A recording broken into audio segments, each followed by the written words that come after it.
চা চা হ্যাঁ চা হচ্ছে চা এটা কি আপনার রান্নাঘর? আমরা চা খাবো, তারপর 10 মিনিট একটা রাউন্ড দিব, আপনি আমার লগে রাউন্ড দিবেন, লাইভ করুন, লাইভ ফেসবুক থেকে লাইভ দেব।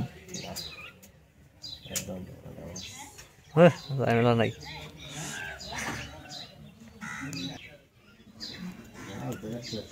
সবাই ঘুরতেছে, পানি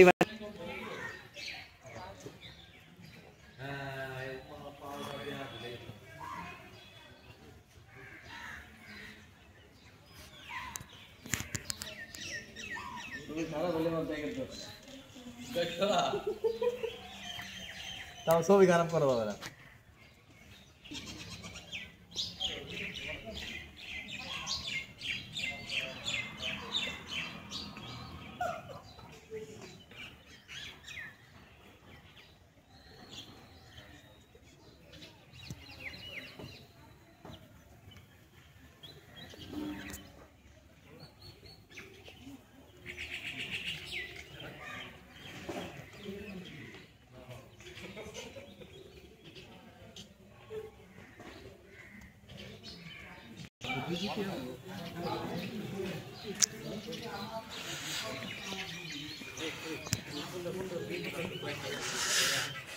অনেক পুরোনো আমলের।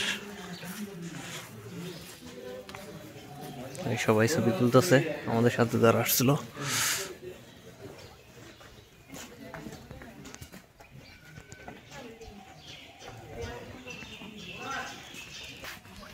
ছবি তুলতাম কেন? ছবি তোলা লাগবো না? জায়গাটা এই জায়গাটা কোন জায়গা আসলে, কার কি? এই জায়গাটা হচ্ছে জমিদার গোবিন্দ্র ধোত্র নাকি আগুরা ডিম, যাই হোক, হিন্দু নামে তুমি তো মন চায় না। হ্যাঁ ঠিক আছে। সে ভদ্রলোক একসময় এই জায়গায় অনেক বেশি কুশাসন করছে, তো পরবর্তীতে আল্লাহর শাস্তি স্বরূপ তার ধ্বংস হয়ে গেছে, এবং সেই ধ্বংসের কিছু নিদর্শন রেখে গেছে আল্লাহ পাক। যে তোমরা দেখো, এরকম উচ্চ অট্টালিকা, এরকম সুবিশাল বাড়ি আসলে কোনো কিছু কোনো কাজে আসবে না যদি তুমি কেবলমাত্র এবার না আনো বা আল্লাহ পথে না চলো, একসময় তোমাকে ছেড়ে দিতে হবে। ইমান আনা তো দূরই করে, শুনলাম যে নাকি 7টা বউ আছিল, 7টা বউর লেগে নাকি 7টা গার্ডও আছে। যেটা ভাই, এটা আমরা জানি, এটা বৈশিষ্ট্যগত ঐতিহ্যগতভাবে জমিদার রাজাদের তাদের একাধিক স্ত্রী থাকতো, শুধু স্ত্রী না, পত্নী না, উপপত্নীও তাদের থাকতো, একসময় ন্যাচারাল ছিল, এটা কোনো ঘটনা না, বিষয় না। তাহলে কি আমরা আগেরটা সভ্য ধরবো নাকি এখনকার যুগ সভ্য ধরবো? সভ্যতার ডেফিনেশন আসলে একটু কঠিন। আমরা সভ্যতা বলতে কী বুঝি? যদি সভ্যতা বলতে আমার কাছে মানুষের চারিত্রিক বৈশিষ্ট্যকে বোঝানো হয়, তাহলে আমি বলবো যে এই সভ্যতা তো আল্লাহ পাক সেই আমাদের প্রিয় নবী রাসূল করিম সাল্লাল্লাহু আলাইহি সাল্লাম এর নবুয়াতের মাধ্যমে এই সভ্যতাকে তিনি প্রতিষ্ঠা করেছেন মূলত। কারণ আমরা তার আগমনের পূর্বে যে যুগটা ছিল, সেই সময়টাকে আমরা জানি আইয়ামে জাহিলিয়াত হিসাবে, যে সময়টা ছিল অন্ধকারাচ্ছন্ন সময়, যখন মানুষ এতটাই বর্বর ছিল যে তারা নারীদেরকে একাধিক পুরুষ মিলে ধর্ষণ করত, এবং সেই নারীরা যখন প্রেগনেন্ট হতো তখন তাদের পেট চিরে তাদের সন্তান বের করা হতো এবং উল্লাস করা হতো।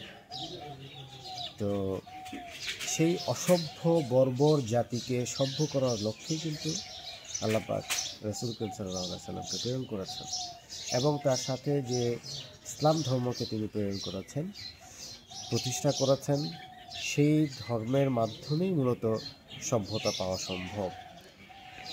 এছাড়া আর কোনোভাবে আসলে সভ্যতার ডেফিনেশন আসে কিনা আমি জানি না। সভ্যতার সকল ধরনের ইন্ডিকেশন এবং ডেফিনেশনগুলো কোরআন এবং হাদিস দ্বারা প্রতিষ্ঠিত।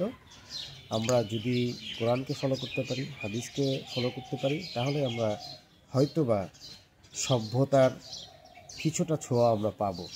অনেক স্কলার আবার আলোচনা করেন যে আগের যে ছিল, জাহিলিয়াত ছিল রাসূলের সময়, এখনকার জাহিলিয়াত নাকি সেটাকেও হার মানায় অনেক ক্ষেত্রে। আসলে এটা স্কলারদের মতামত, তো স্কলারদের মতামতকে সমালোচনা করার মতো অতটুকু জ্ঞান আমার মধ্যে এখনো পর্যন্ত আসেনি।